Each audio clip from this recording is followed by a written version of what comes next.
Imagine you have a function, and you're interested in what happens as you get closer and closer to a specific x value.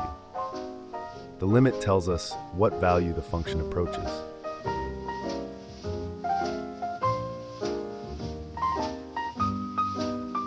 Even if it doesn't actually reach that value. One thing that's notable about limits is that they can still exist even if the function itself is undefined at that point. For example, say there's a hole in the graph at x equals 2.